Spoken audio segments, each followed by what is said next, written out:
Bulatkan tekad, kuatkan hati, negeri ini memanggilmu kawan. Belajar, bergerak, berbagi untuk negeri, guru penggerak majukan pendidikan. Guru penggerak menghamba pada murid, kreatif rancang pembelajaran. Hargai potensi, tingkatkan prestasi, lahirkan profil pelajar Pancasila. Belajar, bergerak, berbagi untuk negeri, kita menjalin kolaborasi. Belajar, bergerak, berbagi untuk negeri, demi bakti pada Ibu Pertiwi.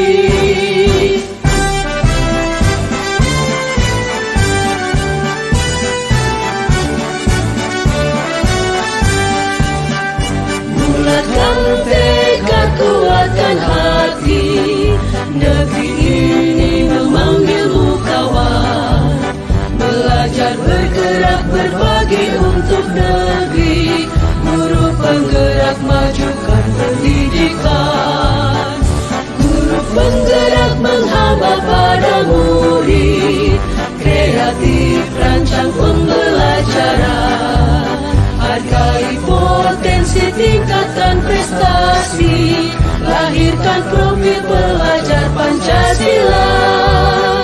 Belajar, bergerak, berbagi untuk negeri, kita menjalin kolaborasi.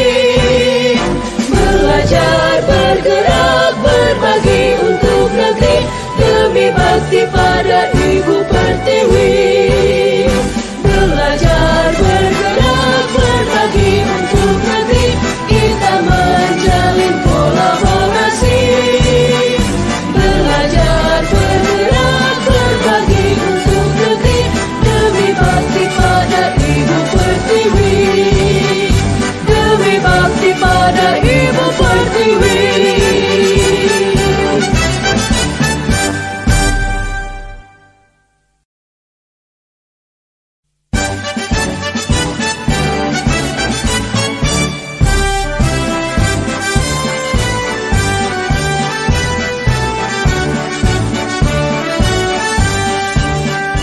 Bulatkan tekad, kuatkan hati, negeri ini. Assalamualaikum warahmatullahi wabarakatuh. Waalaikumsalam warahmatullahi. Selamat siang Bapak Ibu. Mudah-mudahan selalu dalam keadaan sehat. Oke Bapak Ibu, untuk mulai kegiatan hari ini, mari kita berdoa menurut kepercayaan masing-masing. Berdoa mulai.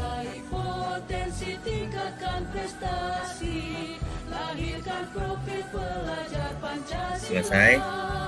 Oke Bapak Ibu, hari ini saya akan memperkenalkan diri saya. Nama saya Febri Zulkifli, asal sekolah dari SDN 1 Bakaudik, TGP Angkatan Kelima, Kabupaten Tulang Bawang. Bapak Ibu, saya akan membagikan yaitu tentang budaya positif pada angkatan kelima.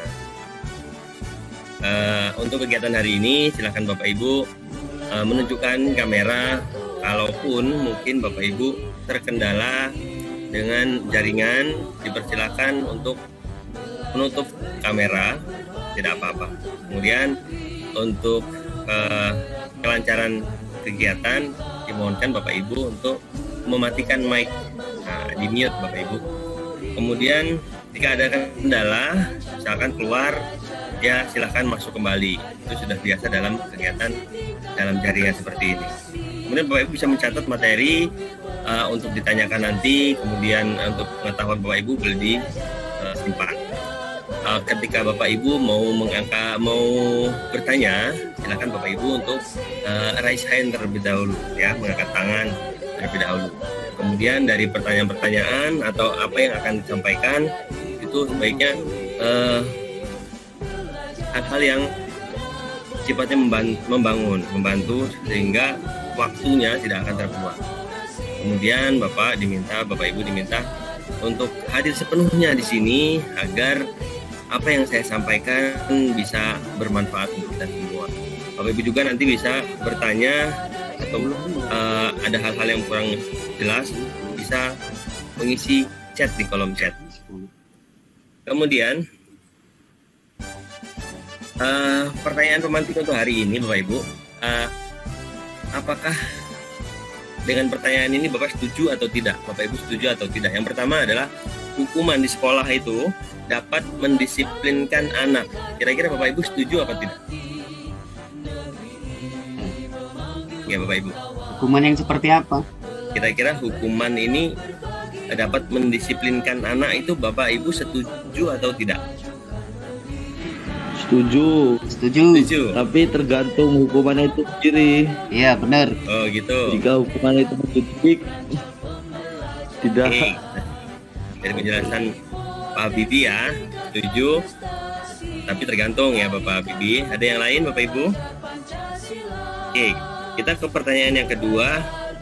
Pemberian hukuman dengan hal positif seperti membaca buku, membersihkan halaman sekolah, itu dapat meningkatkan disiplin anak. Bapak Ibu kira-kira setuju atau tidak? Setuju.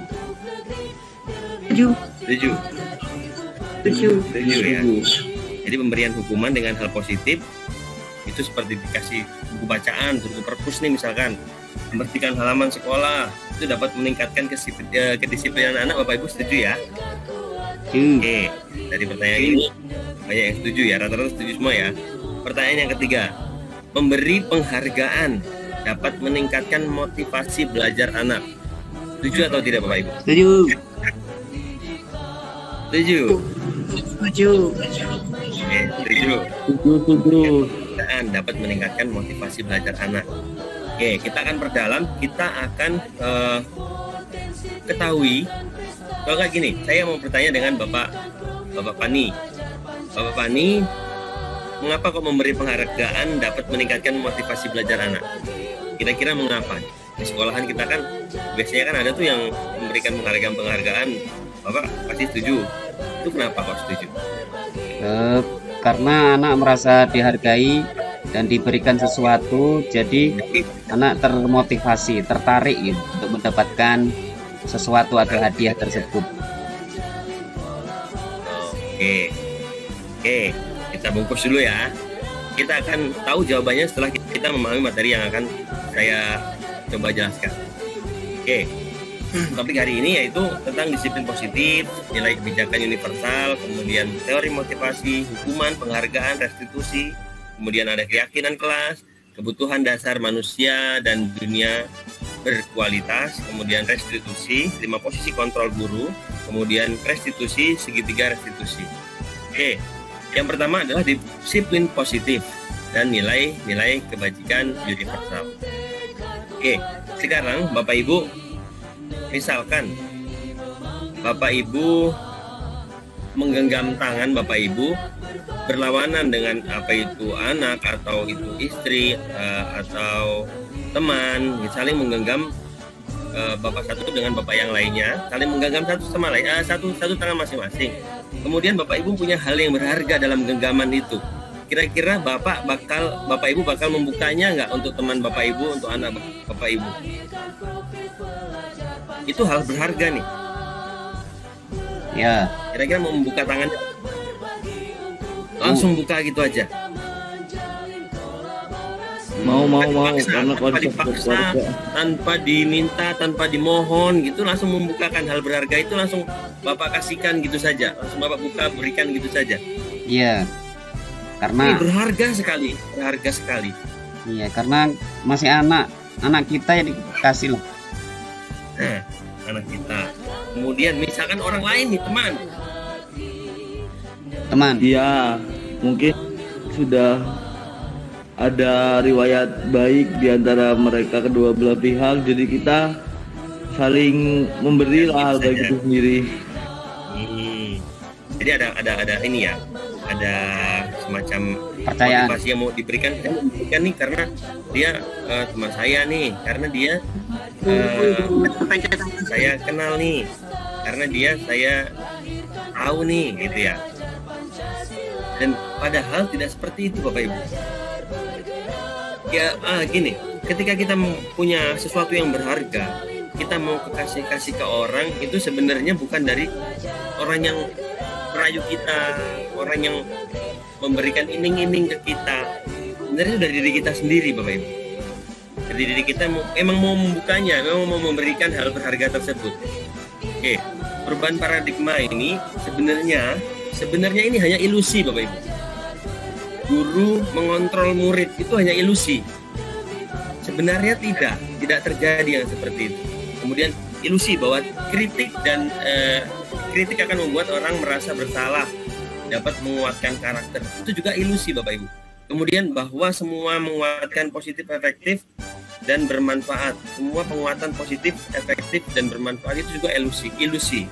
Kemudian terakhir adalah bahwa orang dewasa memiliki hak untuk memaksa. Itu juga ilusi, Bapak Ibu. Kenapa ilusi? Karena hal yang semacam itu sebenarnya dari diri sendiri. Dari sendiri yang mau merubah diri sendiri, begitu Bapak Ibu. Kemudian perubahan paradigma, stimulus, respon, teori kontrol. Siapa sesungguhnya yang memiliki kontrol? Ya, dari stimulus kontrol itu kita mencoba mengubah orang agar berpandangan sama dengan kita. Tapi dalam teori kontrol itu kita berusaha memahami pandangan orang lain tentang dunia. Sebenarnya seperti itu. Kemudian perilaku buruk dilihat sebagai suatu kesalahan oleh orang lain. Padahal semua perilaku itu memiliki tujuan, ada tujuannya dari teori kontrolnya.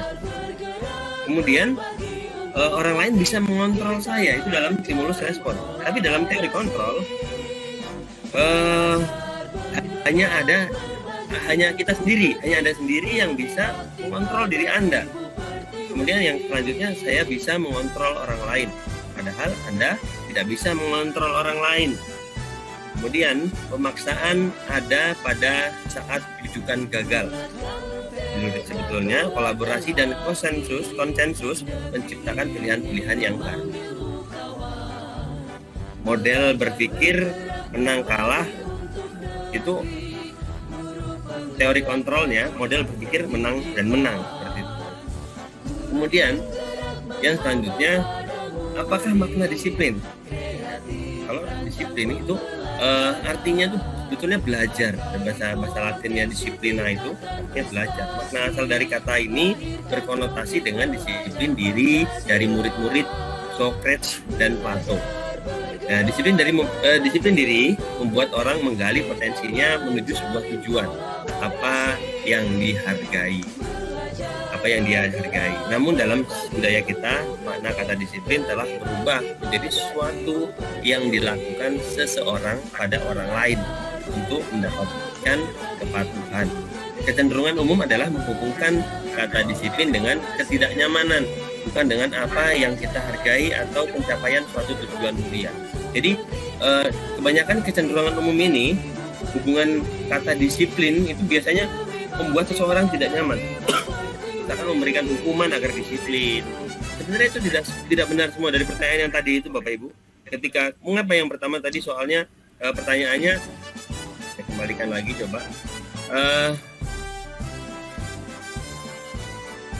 Hukuman dapat mendisiplinkan anak. Sebetulnya hukuman itu tidak bisa mendisiplinkan anak, Bapak Ibu. Jadi dia hanya merasa sesaat. Hukuman itu cuma sebentar berlakunya, mendisiplinkannya. Karena dari luar, ekstrinsik, bukan dari dalam intrinsik. Maksudnya dari orang lain, bukan dirinya sendiri yang mau mendisiplinkan diri, tapi karena ada hukuman akhirnya mau mendisiplinkan diri. Kemudian yang pemberian hukuman dengan hal positif seperti membaca, membersihkan halaman, itu merasa nanti dia hanya karena khawatir suruh baca, hanya khawatir untuk bersihin halaman, dia disiplin hanya sesaat juga, Bapak Ibu. Kemudian memberikan penghargaan. Mungkin ini bagus, tapi ternyata ada dampak negatif di sana. Penghargaan itu akan merenggangkan anak itu dari orang lain. Mengapa? Dari teman yang lain. Maksudnya begini, ketika anak itu dapat penghargaan, tentunya dia dicemooh oleh teman lainnya.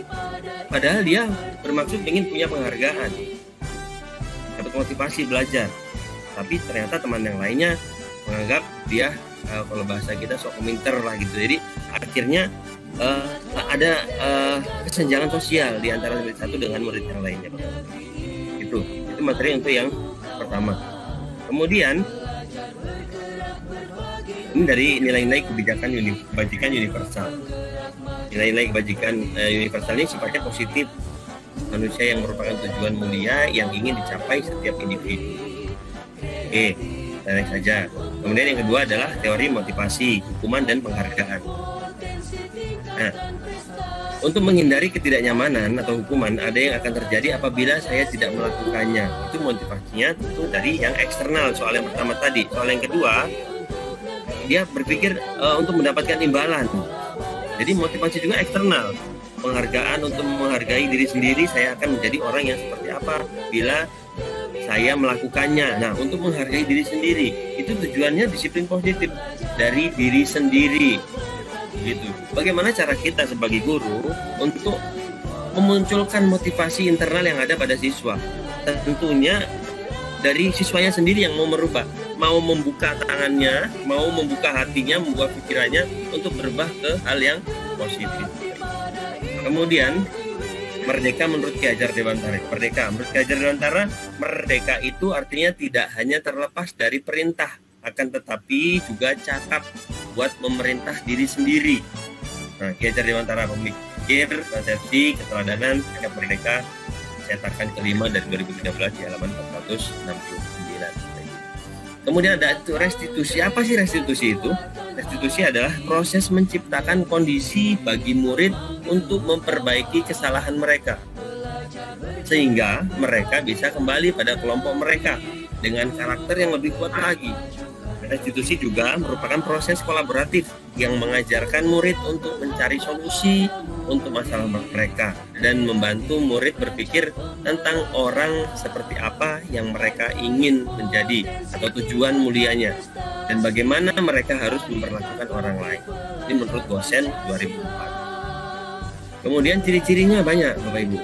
Ada bukan untuk menebus kesalahan, namun untuk belajar dari kesalahan, perbaiki hubungan, tawaran bukan paksaan, menuntun untuk melihat ke dalam air, kemudian mencari kebutuhan dasar yang mendasari tindakan.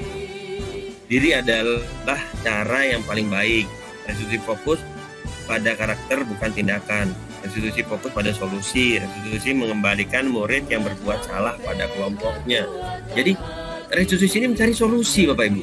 Jadi tidak menghukum, tahu-tahu kamu harus lari lapangan, kamu harus ambilin sampah, kamu harus ini. Jadi kita cari, kita gali kesalahan-kesalahan siswa, mengapa siswa tersebut melakukan kesalahan itu. Kita cari apa penyebabnya, tidak mengerjakan PR misalkan. Kita tidak bisa langsung menghukum begitu saja siswanya.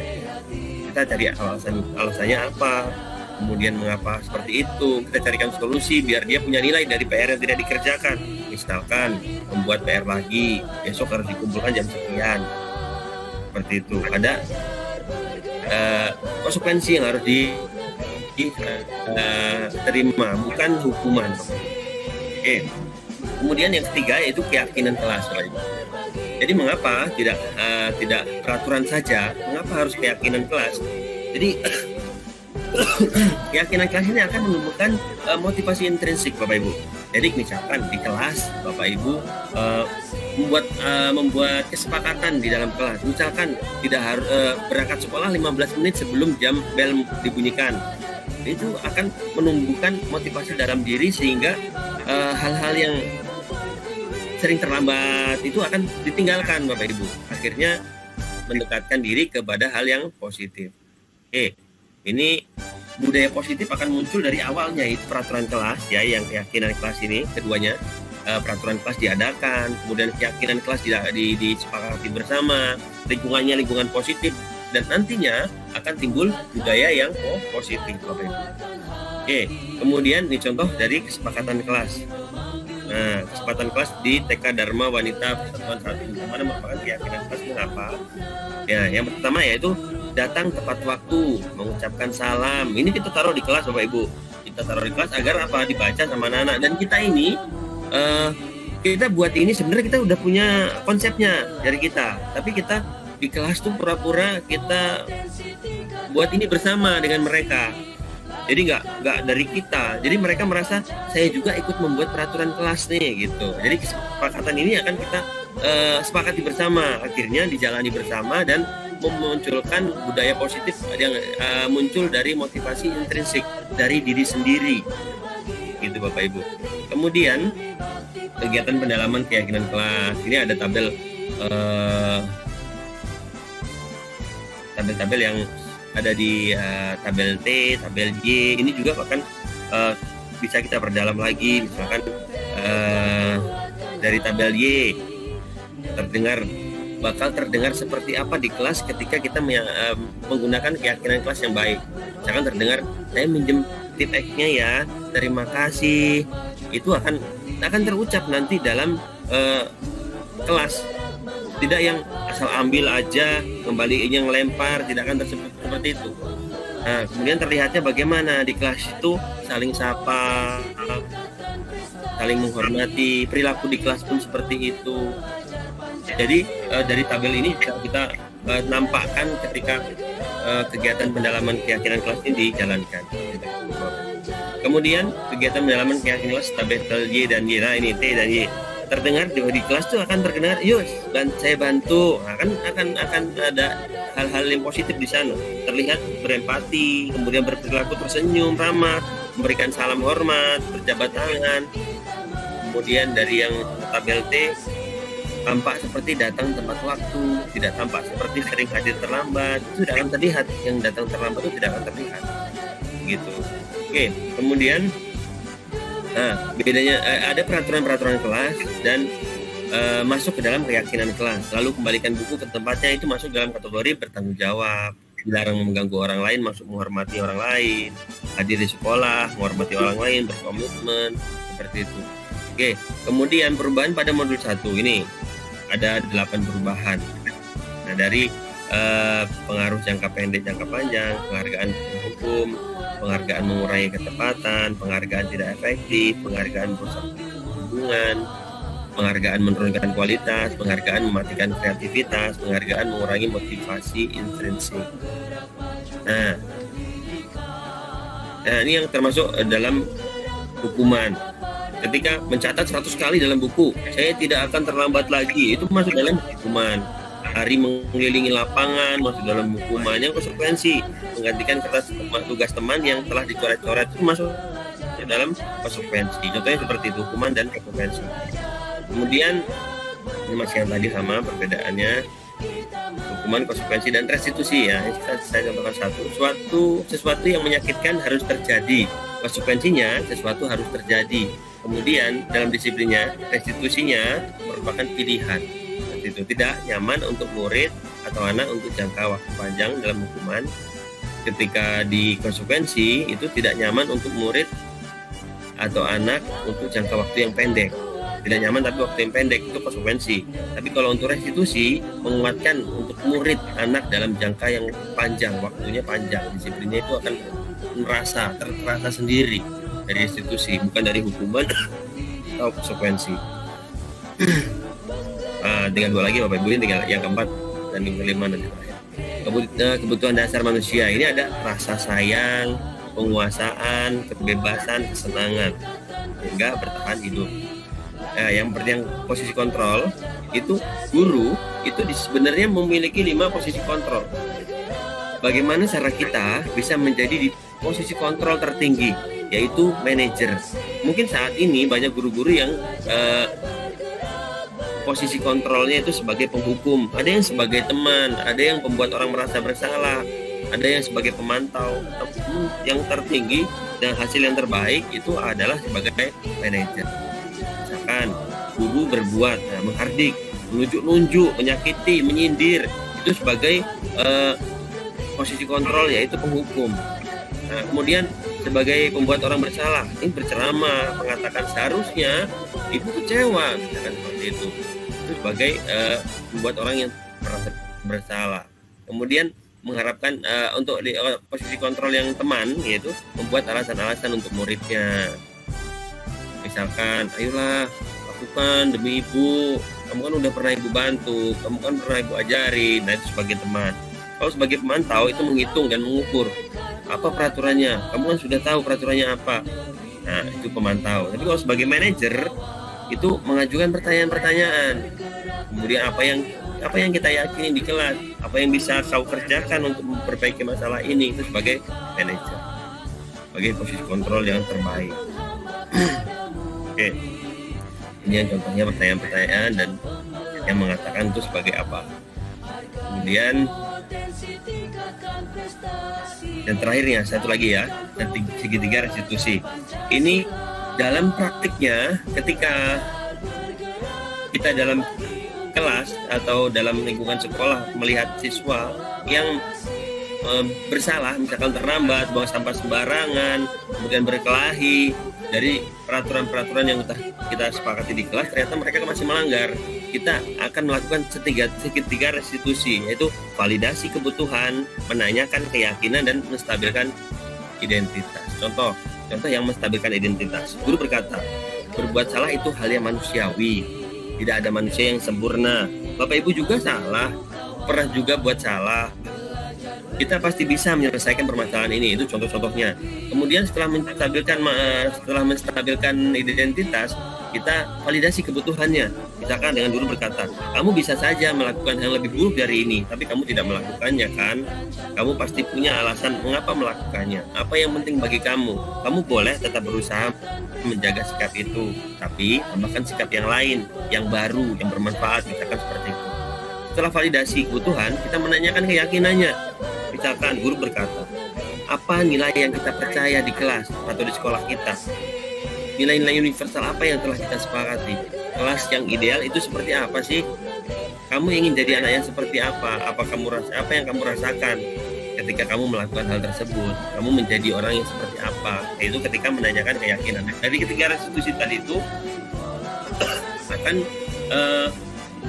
membuat anak menjadi merasa, oh iya, saya sebenarnya melakukan ini ternyata hanya emosi sesaat, tidak seharusnya saya melakukan hal ini, dan itu akan memunculkan motivasi dari diri, ya, bukan dari orang lain. Walaupun ini kita picu, kita respon, kita stimulus, kita kontrol mereka agar mereka menyadari kesalahan-kesalahan mereka. Oke. Nah, tentunya ada hal baru yang mengubah paradigma kita sebagai guru yang sudah dapatkan dari yang tadi barusan saya jelaskan. Kemudian perasaan yang akan muncul selama mengikuti sesi yang kita barusan jalani ini mengenai makna disiplin dan motivasi intrinsik, pasti ada perasaan yang muncul ya Bapak Ibu, yang beda dengan sebelumnya. Kita selama ini saya hanya menghukum, selama ini saya sebagai teman, selama ini saya sebagai pemantau, dan berarti baiknya saya ini berpindah sebagai manajer gitu Bapak Ibu.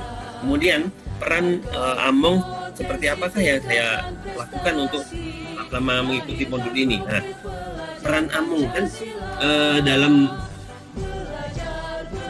pelatihan itu ada CGP itu dikatakan oleh Ki Hajar Dewantara, kita itu menuntun jalannya, menuntun kehidupan dari anak. Kita hanya bisa menuntun, kita tidak bisa merubah anak itu bakal jadi apa, nggak bisa. Kita hanya menuntun bakatnya siswa, misalkan di olahraga ya, kita hanya bisa menuntun ke arah sana, begitu Bapak Ibu. Jadi kita tidak memaksakan, seperti menanam padi. Kita udah punya bibit padi, kita mau tanam padi, kita berharap tumbuhnya jagung, itu kan nggak mungkin Bapak Ibu.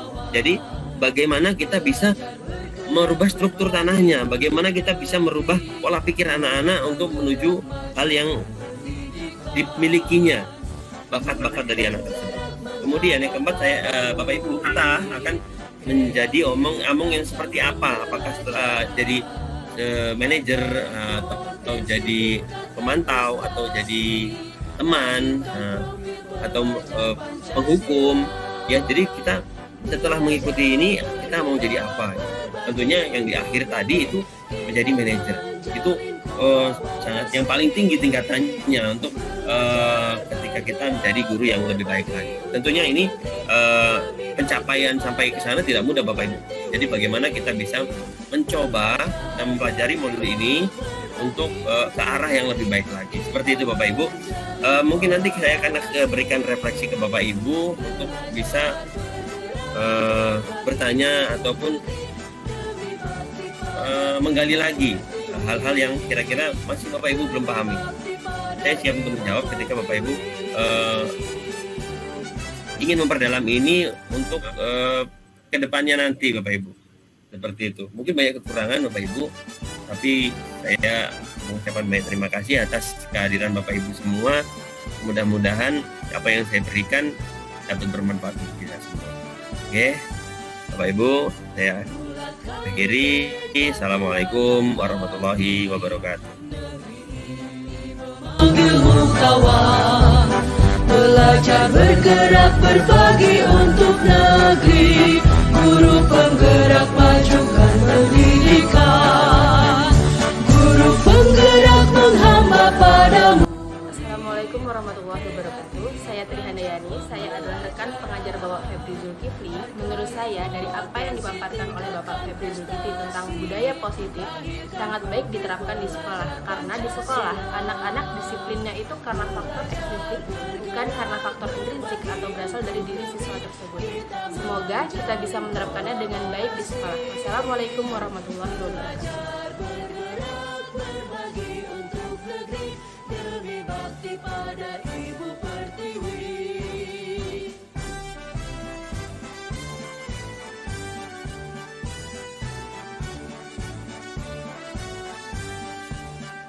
bulatkan tekad kuatkan hati, negeri ini memanggilmu kawan, belajar bergerak berbagi untuk negeri, guru penggerak majukan pendidikan, guru penggerak menghamba pada murid, kreatif rancang pembelajaran, hargai potensi tingkatan prestasi, lahirkan profesi.